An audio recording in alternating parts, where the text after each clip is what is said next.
मैं किसी के साथ ज्यादती नहीं करना चाहता था। कितना बेबस है ना हमारा प्यार।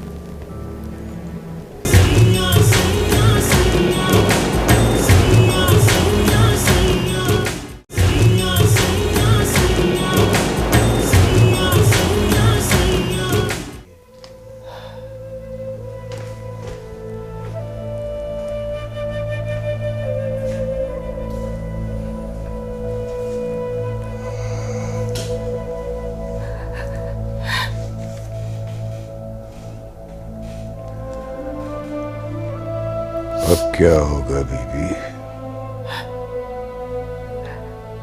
रुसवाई।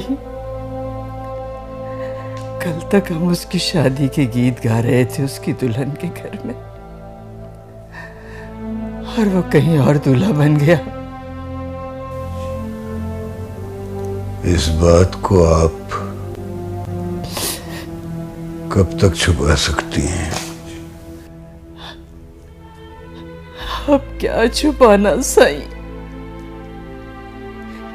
1-2 दिन में मेहरबानो आ जाएगी। रात ही मुझसे कह रही थी कि मैं आपके साथ चलती हूं, तो मैंने उसे मना कर दिया कि तुम्हारी बहन की शादी है, अपनी माँ का हाथ बटाओ, यहाँ मैं संभाल लूंगी।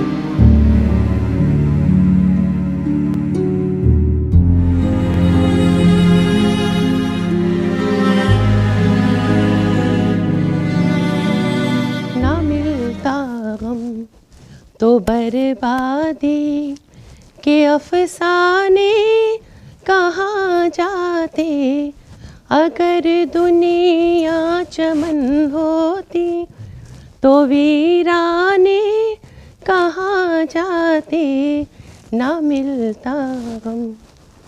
चलो अच्छा हुआ अपनों में कोई गैर तो निकला जी, गैर तो निकला। चलो अच्छा हुआ अपनों में कोई गैर तो निकला जी, गैर तो निकला। अगर होते सभी अपने।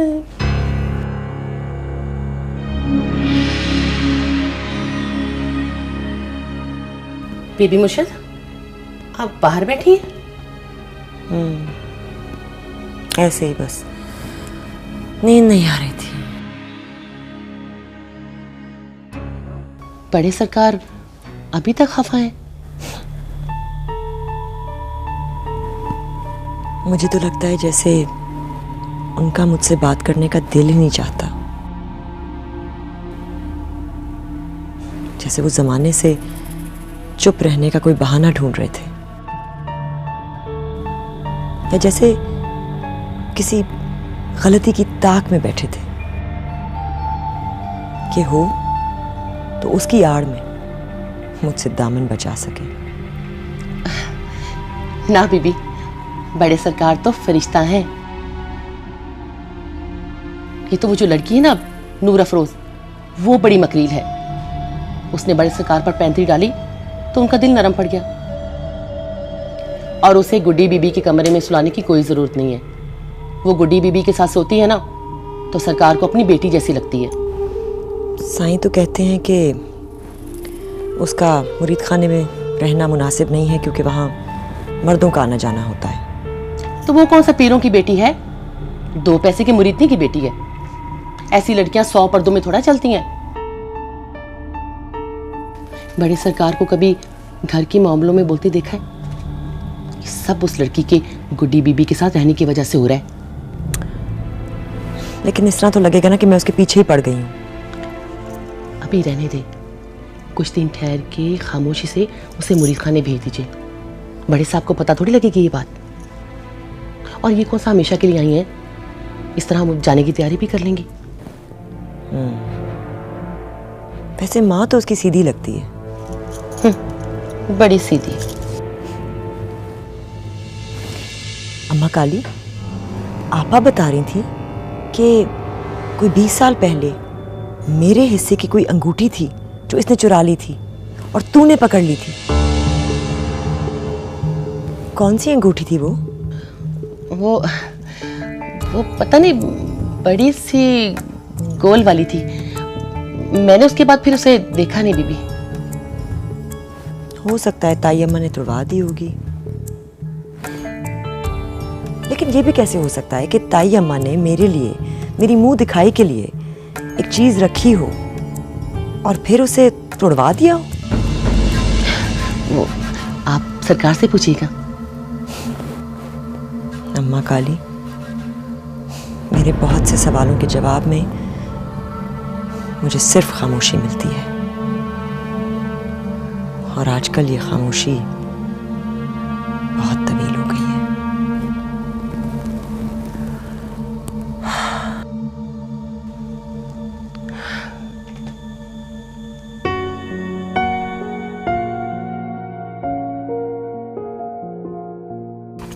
पता है, कई बार कबीर ने मेरा हाथ पकड़ा, लेकिन मुझे कभी बुरा नहीं लगा।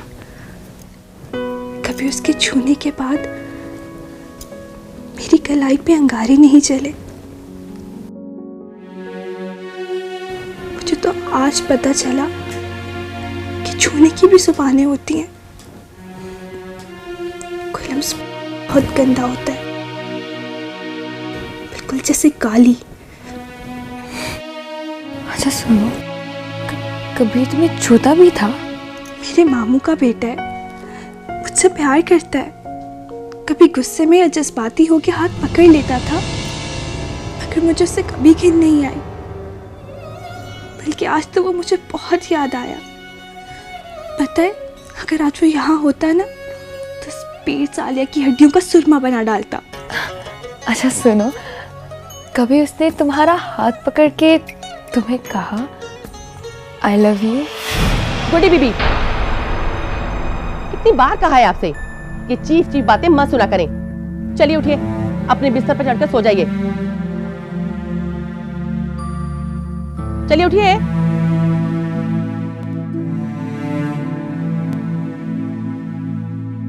जी बेशर्म लड़की है, 100 बार कहा है ना कर वाहियात बातें, बच्ची की ज़हनियत खराब होती है।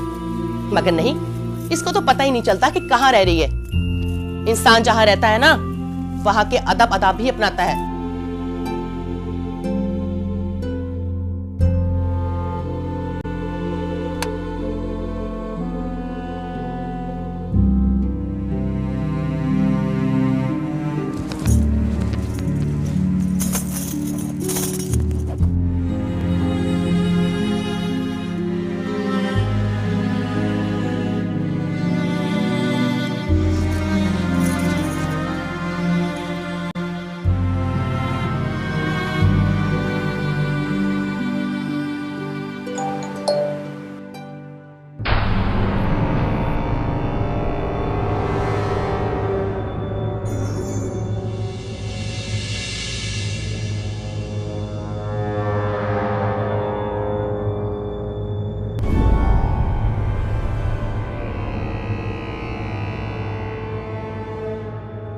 क्या कर रही हो?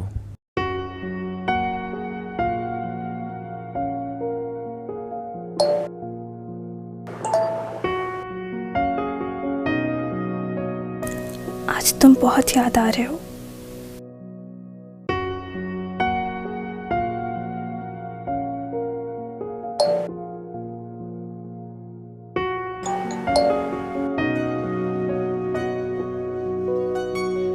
क्या इस दूरी ने तुम्हारे दिल में मेरी मोहब्बत पैदा कर दी है?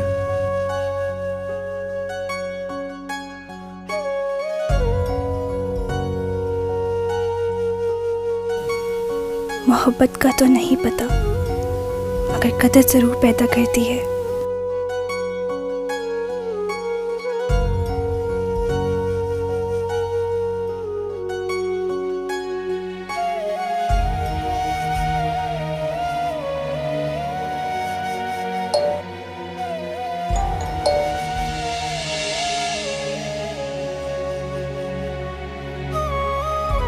इस कदर में थोड़ी सी मेरी याद मिला दो, फिर इसमें बचपन का गुजरा हुआ वक्त, फिर मेरी मोहब्बत की सच्चाई को मिला के देखो। शायद ये सारी चीज़ें मिलकर मेरे लिए प्यार बन जाएं।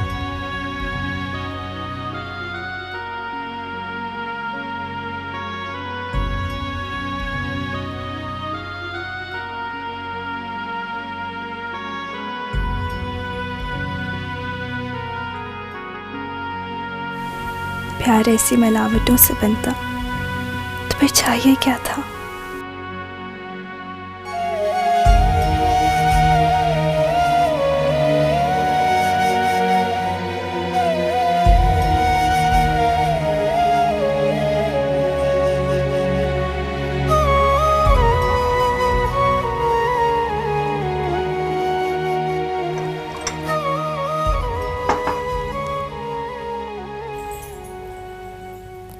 सरकार,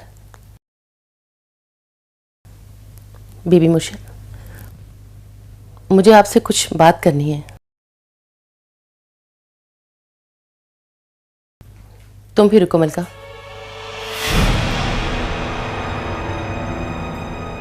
सरकार, बीबी, आपने गुड्डी बीबी की जिम्मेदारी मुझको सौंपी थी।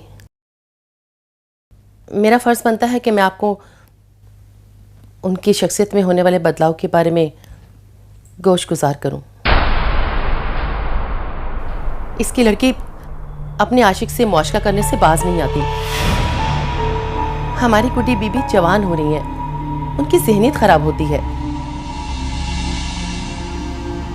वो इसकी लड़की से अजीबो गरीब से सवाल पूछती हैं। वो आई लो यू वाले आई लो। सरकार, आप इसकी बेटी को गुड्डी बीबी के कमरे से निकालकर मुरीद खाने भिजवा दीजिए। सरकार, सारी रात उसका फोन टू करता है।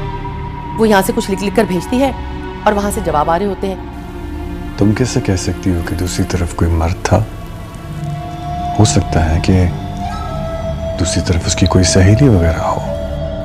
फिर तो मसला ही हल हो गया ना सरकार। मैं उसे बुलाती हूँ, आप खुद पढ़ लीजिए। बुलाओ उसे। जो हुक्म सरकार।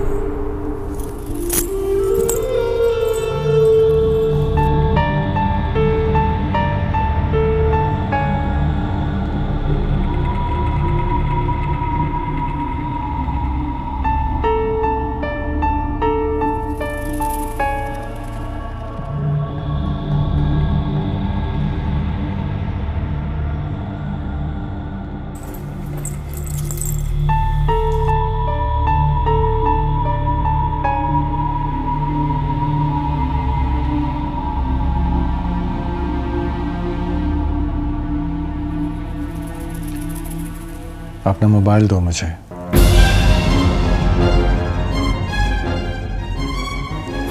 तुमसे कह रहा हूं, मोबाइल दो अपना। जी मेरे पास नहीं है। कहाँ है? वहाँ गुड्डी बीबी के कमरे में। लेकर आओ।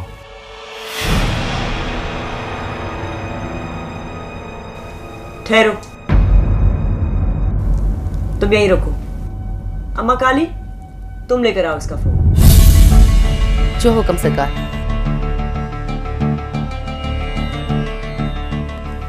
रात को किससे बात करती हो? अपने मामू के बेटे से, बड़े सरकार। ये जानते हुए भी कि तुम्हारी माँ को तुम्हारी वहां शादी मंजूर नहीं। बाबा, वो इससे सच्ची मोहब्बत करता है। आप इसकी शादी उससे करवा देना।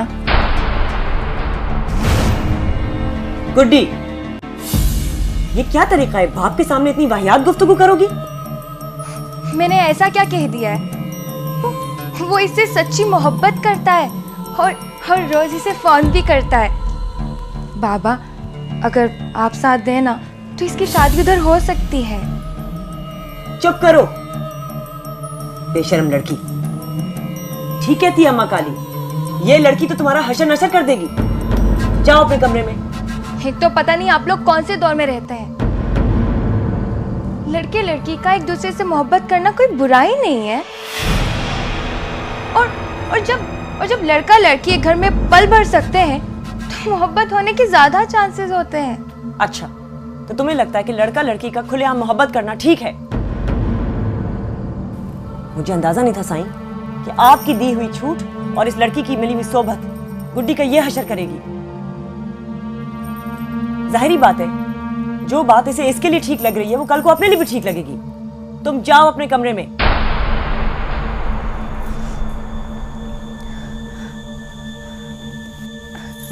मेरा ऐसा कोई ताल्लुक नहीं है, मैं इससे मोहब्बत नहीं करती बड़े सरकार। बकवास मत करो, तुम्हें शर्म नहीं आती? इतनी बड़ी बड़ी बातें करी हो साईं के सामने। ऐसी बातें तुम्हारे खानदान में होती होंगी, हमारे यहाँ नहीं होती।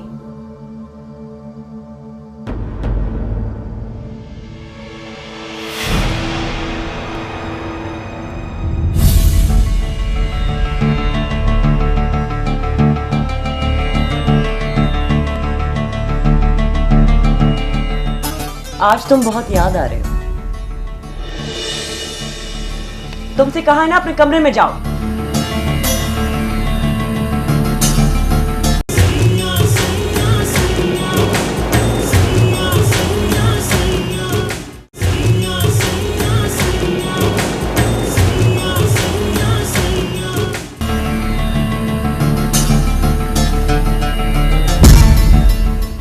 कबीर का जवाब आता है कि इस दूरी ने तुम्हारे दिल में मेरे लिए मोहब्बत पैदा कर दी है।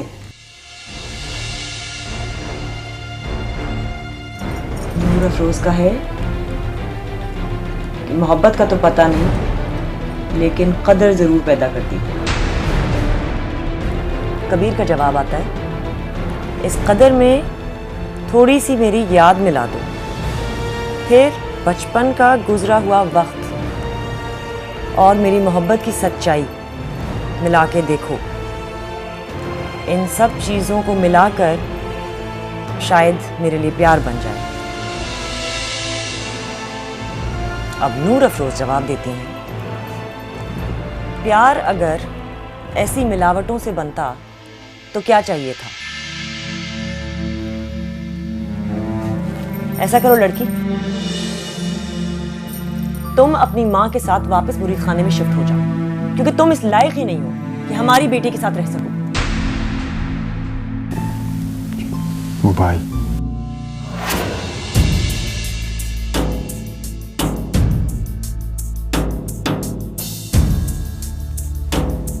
नूर अफरोज, जाओ यहां से।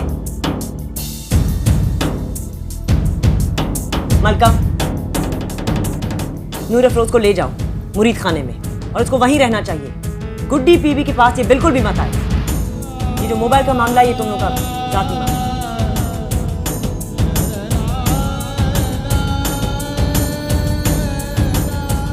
रुको, तुम लोगों का मुरीद खाने में रहना मुनासिब नहीं है। तुम नीचे गेस्ट रूम में शिफ्ट हो जाओ। और सुनो, ये मोबाइल तुम अपने पास रखोगी, इसे अपनी बेटी को मत देना।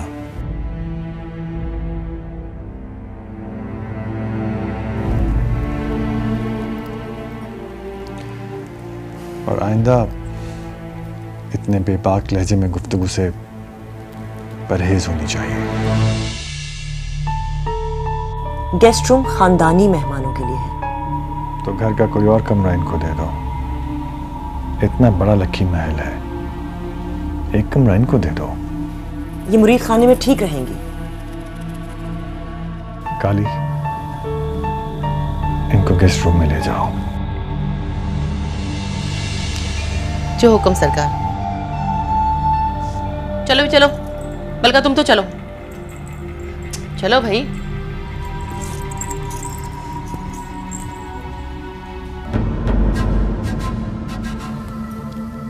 मुरीदियों के सामने मेरे ही घर में मुझे बेइख्तियार कर देना, ये क्या अंदाज है आपका? आज से पहले ना देखा ना सुना। बीबी, आप मेरी मजबूरी को समझने की कोशिश करें। मैं इस बस बच्ची को बस साईं, आज से पहले ऐसी नौबत ही नहीं आई। लेकिन हर मियां बीवी के ताल्लुक में एक ऐसा वक्त आता है जब शौहर और बीवी दोनों किसी न किसी मौके पर एक दूसरे की अहमियत दूसरे पर जता देते हैं। आज आपने मुझे मेरी औकात बता दी। शादी से लेकर अब तक सारी खुशफहमियों के नकाब हट गए। आपके दिल पे ना सही, इस घर पर राज करके मैं खुश रहा करती थी। लेकिन आज मुझे पता चल गया कि इस घर में भी मेरी वही हैसियत है जो आपके दिल में है। बेवकत, गैर अहम, गैर जरूरी।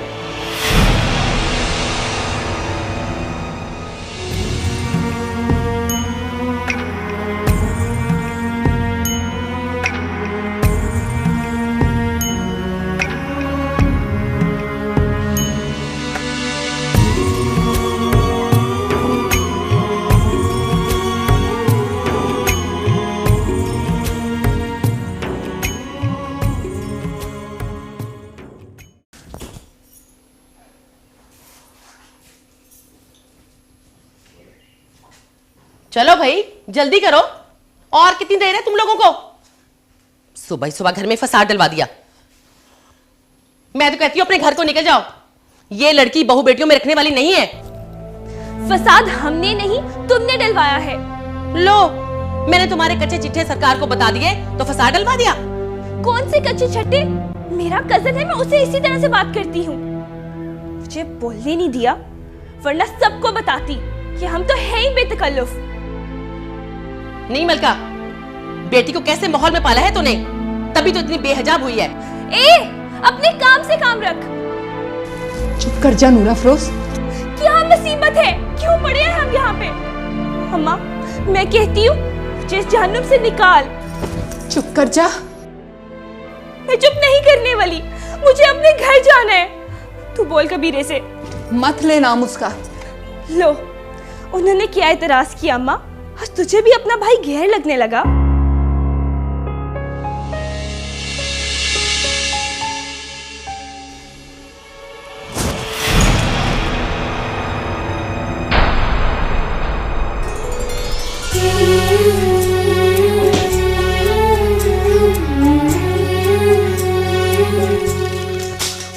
अम्मा, ये क्या कर दिया? अब हम घर बात कैसे करेंगे? नहीं जाना घर, नहीं रखना रास्ता।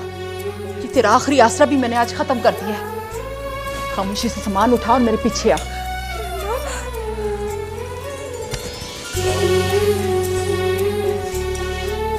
मैं कहती हूँ मेरे पीछे आ।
तेरे सदके बलम न कर कोई गम, ये सामा ये जहां फिर कहाँ हो। तेरे सदके बलम न कर कोई गम, ये सामा ये जहां फिर कहाँ हो। तेरे सदके बलम।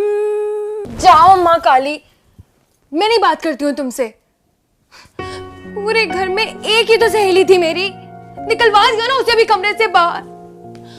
अम्मा अलग नाराज है, हम बस सुबह से बाहर जाकर बैठे, ये सारा हंगामा ना सिर्फ तुम्हारी वजह से हुआ है। ना मेरी गुड्डी बीबी, मैं भला मेरी बच्ची को गलत लोगों में कैसे बैठने देती? वो लड़की बड़ी फितनी है, बिल्कुल भी ठीक लड़की नहीं है वो। आप उसे मुंह ना लगाओ जी। आपको पता है उसकी वजह से आपके अम्मा और अब्बा में अनबन हो गई है। बताओ भला, कभी देखे अम्मा के माथे पर इतने बल और आंखों में आंसू? अब आप बड़ी हो गई हैं और आप हैं बड़े खानदान की बेटी। आपको सेब नहीं देता ऐसे घर की लड़कियों से ऐसी गंदी इश्कियां बातें करना। अच्छा, इतनी फिल्में देखते हैं हम लोग, उससे ज़हनियत खराब नहीं होती? गुड्डी बीबी, फिल्में देखना अलग बात है। जब हम फिल्में देखते हैं ना तो हमें लगता है कि उनमें जो लोग हैं वो किसी और ही दुनिया की मखलूक है। लेकिन अगर कोई आंखों के सामने मुआशका करे ना तो दिल बहकता है, ये सोचकर के मैं भी इंसान हूं, मैं ये सब कुछ क्यों ना कर गुजरूं।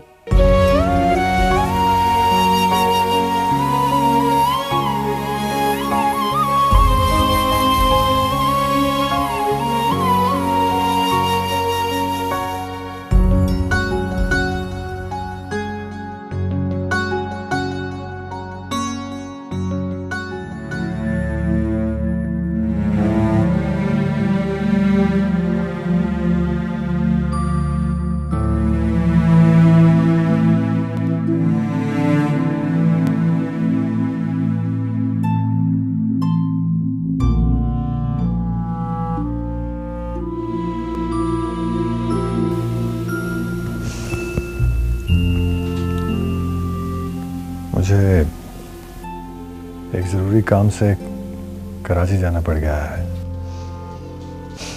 जी बेहतर। कुछ दिन लगेंगे वहां। जी बेहतर।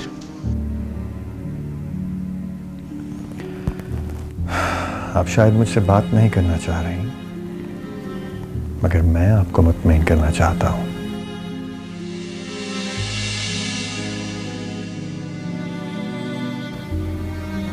मैं चाहता हूं कि जिस तरह आपने मेरी अभी तक की पीरी मुरीदी को समझा है, आज भी समझें। ये बच्ची इज्जतदार घराने की बच्ची है। हम लोगों के घर में रहने का मतलब ही ये है कि इस बच्ची की इज्जत महफूज रहे।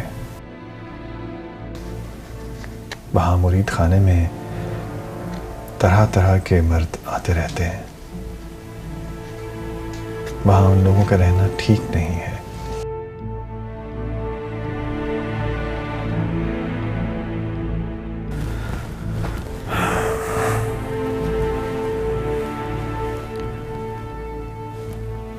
बीबी, ऐसा कभी नहीं हुआ कि आप मेरे फर्ज और मेरे फैसले के बीच में आई हो। देखें, आज अगर मैं आपके खिलाफ जा रहा होता तो नूर अफरोज अभी भी गुड्डी के कमरे में ही रह रही होती। इस मामले में तो मैंने आप ही की बात रखी है ना।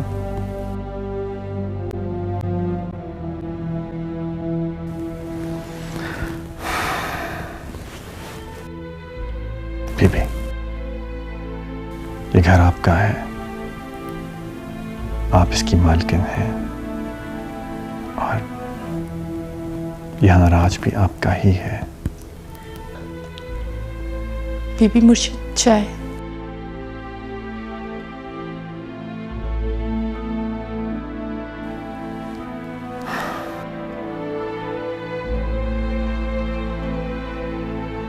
यहाँ रख दो।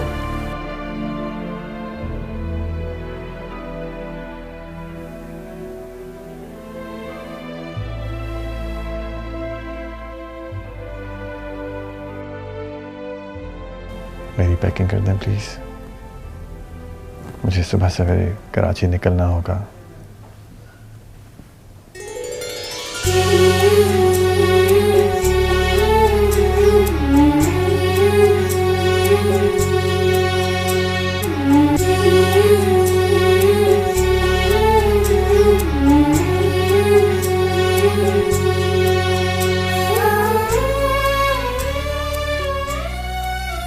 नीचे होके बैठ।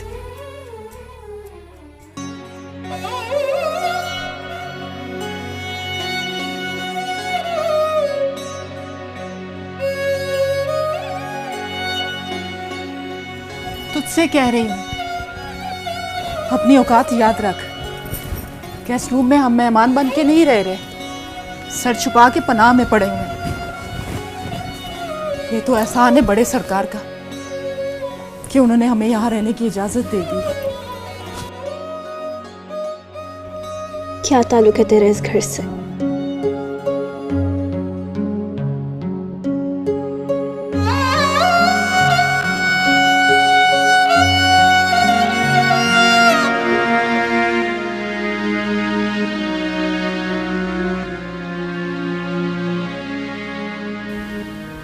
जो एक मलंग का मजार से होता है, और मेरा जो मेरे साथ है। मैं तेरी औलाद हूं और मैं इस घर की कनीज हूं। जहां मैं वहां तुम। तेरे साथ मेरा ताल्लुक और है। तू मलंग बन के इस घर में धमाल डालती रहे। मुझे इस घर से नफरत है। मैं यहाँ रुकने वाली नहीं। मुझसे यहाँ की जिल्लतें नहीं देखी जाती। तुझे तो आदत हो गई है ना अपनी जान जोखिम में डालने की। मैं यहाँ रह के अपने आप को असियत नहीं दूंगी। मुझे नहीं पता इन घटिया लोगों से तुझे कैसी अकीदत है और क्यों अकीदत है, पर मुझे सिर्फ चिढ़ है। मुझे यहाँ का हर रहने वाला एक दरोगा लगता है। ये लकी महल एक जिंदान, और मैं इस जिंदान से एक दिन फरार हो जाऊंगी।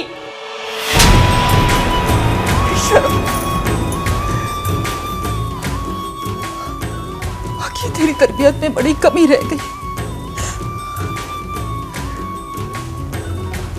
याद रख, अगर इस लकी महल से कदम भी बाहर रखा ना, तो तेरा नहीं, मेरा आखिरी दिन होगा। बिछा नीचे बिस्तर और सो जा।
दा जागना बहुत मुश्किल,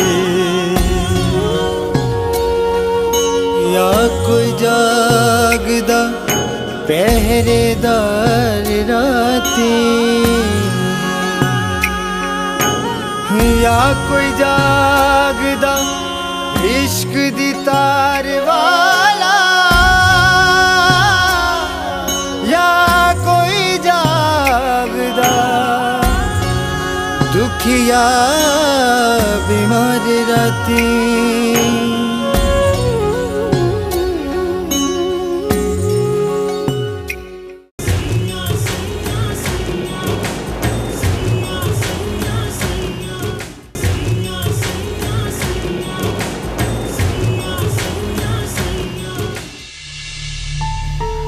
हर इंसान तुम्हारे जैसा प्यार नहीं करता, खास तौर पर औलाद का लेन देन का दस्तूर बहुत पक्का होता है।